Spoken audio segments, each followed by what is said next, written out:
Hey everybody, welcome back to my BakeLikeAPro YouTube channel. We have 120 grams of chocolate and also 80 grams of whipping cream. At this point I'm going to heat my cream until it's almost boiling, and then we're going to add it to our chocolate. So I just heated this in my microwave. I'm going to get that on there, and you can see that's extremely hot. Okay, that's good. And now I'm going to let this sit here for a good 3 minutes, and then we're going to stir it. Okay, so this is 3 minutes later. I just had my little timer going. I'm going to grab my little whisk, and very, very slowly I just want to start mixing all of this together. And look at that, you can see that magic happening. And if you notice something right away, you can see the chocolate is much thicker. Now, one thing that I do have to mention while I'm stirring is that if you find not all of the chocolate has melted, you're going to want to put this on a double boiler, a little bain-marie, and just add a little bit of heat to the bottom of your bowl.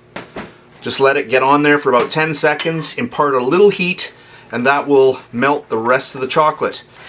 And another way you can do it, if you don't want to do it that way, you can take a hairdryer and just shoot a little bit of heat on there. Once that is completely mixed, you'll notice that you have a nice thick mixture, and because our ratio of chocolate to cream is a little bit higher, you can see that already, even when it's warm, it is nice and thick. So into the fridge, I'm going to leave that for a few hours, and then I'll be back. Hey everybody, this is about 3 hours later, and I want to show you how firm our chocolate ganache is. I'm just going to scoop it out, and you can see how scoopable this one is. Hopefully I can show you that on camera here, and you can see that. So I'm just going to show you how firm this is on the spoons. You can see I'm having a hard time squeezing it out. So that's good. So I've got my gloves on and I'm ready to go. So I just want to break this up. I mean, there are really no rules. If you want to be super accurate, if you're working in a chocolate shop, you're going to weigh out every single truffle that you make. So each one of them is going to be exactly the same. I've got some cocoa powder here. We'll get that on camera. Make sure where should I start? I'll go here. And then we're just going to grab some. So you can just kind of take it. Wear gloves. Just makes this a lot easier. That's a nice size. Get it in there. And then just roll it around, and look at that. And then I'll just use my little chocolate thing and pull this out.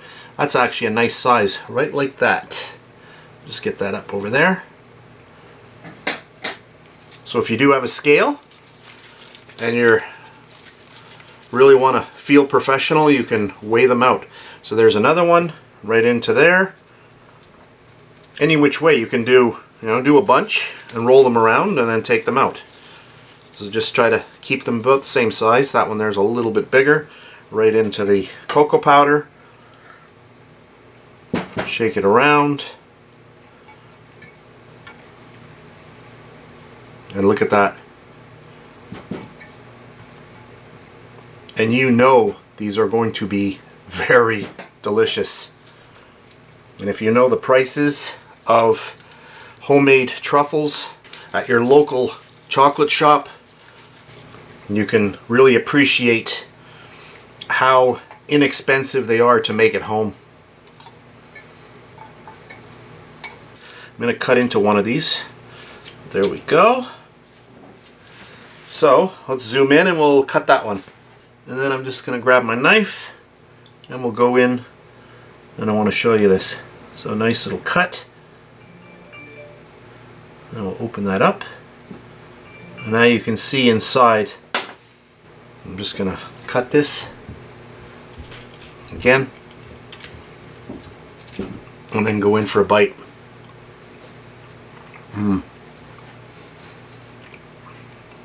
That is amazing. Until you make these at home, you don't know how good these are. I'm actually going to go in for a little piece, another piece. Oh, amazing, amazing. that just melts in your mouth. So that's it for this really fast video. I hope you enjoyed it. If you did, please give me a thumbs up, subscribe if you wish, and if you're on Facebook, you can always check me out at facebook.com/BakeLikeAPro. So that's it for today's video, and I'll catch you on the next one. And please subscribe to my Bake Like a Pro YouTube channel, and also click that notification bell to be alerted every time I upload a brand new video.